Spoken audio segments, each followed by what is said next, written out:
నార్మల్గా మనం ఇక్కడ సెన్సార్ టాక్ విన్నాము, యూబైఏ సర్టిఫికేట్ ఇచ్చారు అండ్ రామ్ చరణ్ గారు ది కెరీర్ బెస్ట్ పర్ఫార్మెన్స్ ఇచ్చాడు అని చెప్పేసి మనం మాట్లాడుకున్నాం. కానీ దుబాయ్లో వచ్చినటువంటి సెన్సార్ టాక్ విన్న తర్వాత కెరీర్ బెస్ట్ పర్ఫార్మెన్స్ కాదు, ఇండస్ట్రీ బెస్ట్ పర్ఫార్మెన్స్ అని చెప్పేసి కూడా మాట్లాడుకుంటూ ఉన్నారు. అయితే పెద్ద సినిమాకి స్టార్టింగ్ నుంచి కూడా భారీ ఎత్తున అంచనాలు ఉన్నాయి. అదేవిధంగా రామ్ చరణ్ గారి యాక్టింగ్ గురించి కానీ, ఆయన యొక్క బాడీ లాంగ్వేజ్ గురించి కానీ, ఆ బాడీ బిల్డింగ్ గురించి కానీ చాలా చాలా అద్భుతంగా ఎంతోమంది మాట్లాడుకున్నారు. ఎందుకంటే ఇప్పటి వరకు రామ్ చరణ్ గారు చేసినటువంటి సినిమాలన్నీ కూడా ఒక ఎత్తు అయితే పెద్ద సినిమా అనేది మరొక ఎత్తు అనమాట. అంటే ఇలాంటి లుక్స్ అనేవి మనము రంగస్థలంలో చూసాం, కానీ అంతకన్నా కూడా డబుల్ రేంజ్లో ఇక్కడ రగడ్గా కనిపించడం కాకుండా ఒక పర్ఫెక్ట్ విలేజ్ బ్యాక్డ్రాప్లో ఒక అబ్బాయి ఏ విధంగా ఉంటాడు అని దానికి పర్ఫెక్ట్ ఎగ్జాంపుల్గా రామ్ చరణ్ గారిని పెద్ద సినిమాలోని యొక్క లుక్స్ని మనం చూపించవచ్చు అన్నమాట.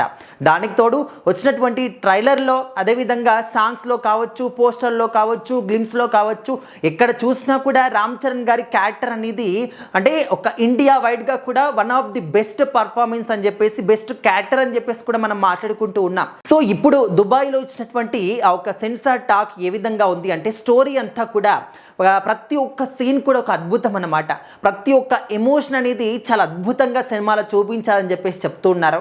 అండ్ మరీ ముఖ్యంగా సెకండ్ హాఫ్ అంటే ఇంటర్వెల్ తర్వాత ఏదైతే స్టోరీ ఉంటుందో ఆ ఒక స్టోరీ అంతా కూడా ఇంకా సినిమా మొత్తానికి కూడా the best performance, the best story, the best part అని చెప్పేసి మాట్లాడుకుంటారని తెలుస్తుంది. అండ్ అందులో కూడా జగపతి బాబు గారు, రామ్ చరణ్ గారి సీక్వెన్సెస్ ఏవైతే ఉంటాయో ఇంకా అవన్నీ కూడా ఎంత ఎమోషనల్గా కనెక్ట్ అవుతాయంటే సినిమా మొత్తానికి కూడా హైలైట్ అంటే అదే పార్ట్ అని చెప్పేసి కూడా చెప్తూ ఉన్నారు.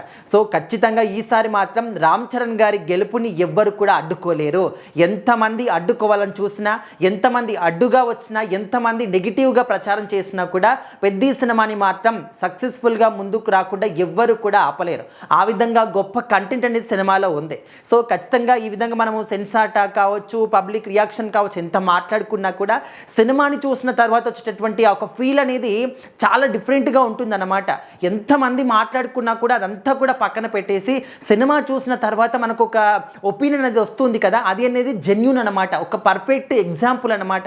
సో ఖచ్చితంగా చాలామంది కూడా సినిమా కోసం వెయిట్ చేస్తూ ఉన్నారు. సో మీలో ఎంతమంది పెద్ద సినిమా కోసం వెయిట్ చేస్తున్నారో కూడా కామెంట్ రూపంలో తెలియజేయండి.